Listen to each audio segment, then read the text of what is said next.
Ted, come on up here.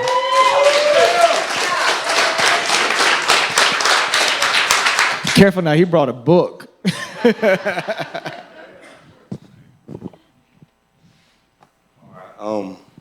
Some of this gets in a little deep, but I wanted to share with y'all. My name is Ted Brinsfield, and I was born in Panama City. When I was 2 years old, my mom and dad, my two brothers, my two sisters moved to Fresno, California. In a rundown motel, one day our mom and dad told us that they were going to the bank. They never came back. I was only 2 years old, so I didn't know what was going on. So my brother and my sisters, we had no money, no food, nothing. So we ate out the dumpsters, stole food, whatever we needed. Well, people told us on the motel owners, and we never paid the rent. So they called the Child Protective Service on us. They took us to the hospital and did tests, asked us a bunch of questions we didn't know. After a few days, my aunts and uncles in Florida came and got my brothers and sisters. The state said I had to stay for some reason. Well, I moved from foster home to group home. I was really messed up. I'm in all these people's houses and don't know why and where my family is, where my family's gone. I was just feeling a lot of pain and hurted feelings, unloved, and lost. Through the years, I was running away from place to place. I was mistreated, hit. Some families made me eat after their family, sleep in the basements. I was a slave to the state of California. Well, I was 11 years old. It was 1995, and I've been through over 150 foster homes and 70 group homes. My social worker came and to tell me that somebody wanted to see me. So we were driving there, and she was telling me it was my mom. So this was the first time I ever seen her. Before they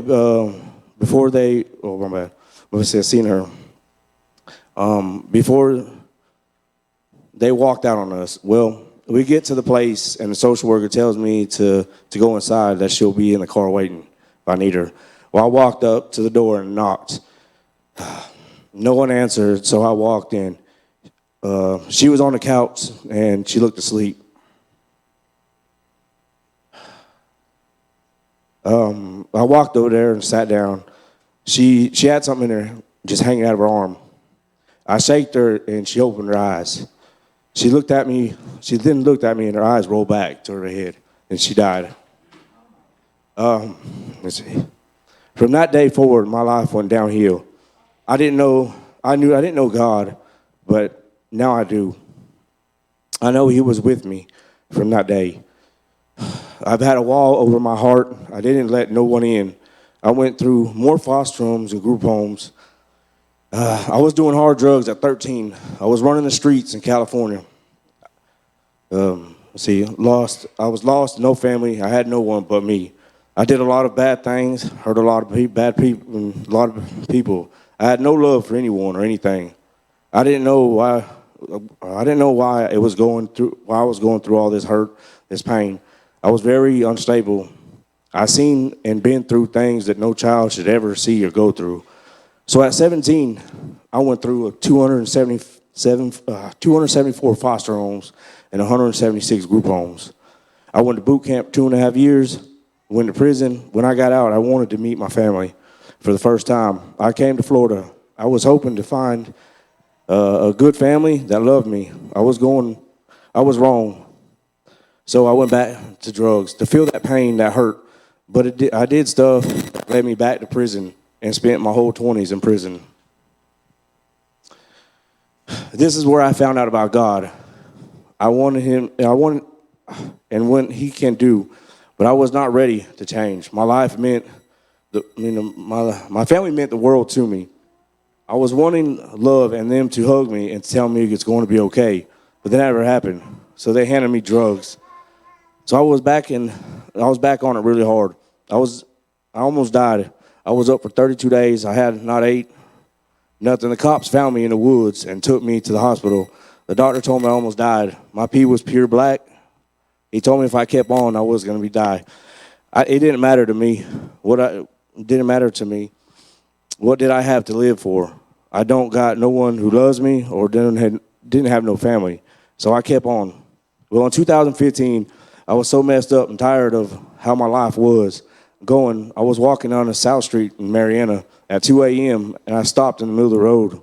I lifted my hands up to the sky and told God, I'm tired of living like this, and I'm tired of the devil beating me down. I told him I want a wife, kids, a family, and a good church. I still did the same stuff, back to the drugs. Well, 2 years later, I met this beautiful woman that now is my wife, and she's been in church all of her life. I found the good church, then God gave me 2 beautiful daughters. Amen. So I seen God heard my prayers. Now I gave my life to God, and stuff was getting better, but it was still hurting in the pain, and I was still fighting the drugs. But one thing about it, I had God on my side now, and me and my family we went through a lot of hard times, and because of me, I didn't know how to love. My walls were still up, but I prayed to God for His help, and my wife has stuck by me this whole time. I messed up again, but that didn't stop me. I talked with God every day, read the Bible. I had faith and I trusted in God. Well, the state was trying to give me 2 years in prison, but I didn't care. I stayed in my Bible. I kept praying. The next time they still said 19.8 months. I said I need help. I need help, not prison. So I still stayed in my Bible, worshiped God, and prayed for His help. Well, I went to court, and they said because of my drug record, they want me to do 19.8 months. Well, I closed my eyes that day, and I told God, I said, if this is your will, then I will sign. So I signed, and I was already state property. So I went in front of the judge, and he told me to raise my right hand and that this is my signature. And I said, yes. So he said, I'm going to give you 19.8 months in DOC. And right then, I felt chills all over me. And the judge stopped in mid-sentence and looked through my paperwork again and looked at me and said, this is not for you. He said to come back after everyone else. So my public attorney came to me and said, you must have changed that judge's mind. And I said, no, it wasn't me. That was God. Amen. He gave me promised land. Now that I know God has been with me from the beginning. He has transformed me from a junkie to a man of God and a family man. He has made me love again and tore down my walls. The only reason I am standing here today is because God has a plan for my life. Since I've been here, things have not been easy for me. And my family, we are going through hard times. If I didn't have God on my side, I would have left here a long time ago. Even though my wife and my kids are struggling, I have faith in God and trust that He will provide. If He can bring me through my past, and I believe He provide a way now for me and my family.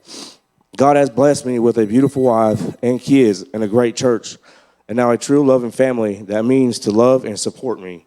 The devil has beat me down for the last time, for our God is a pain taker, a way maker, and a chain breaker.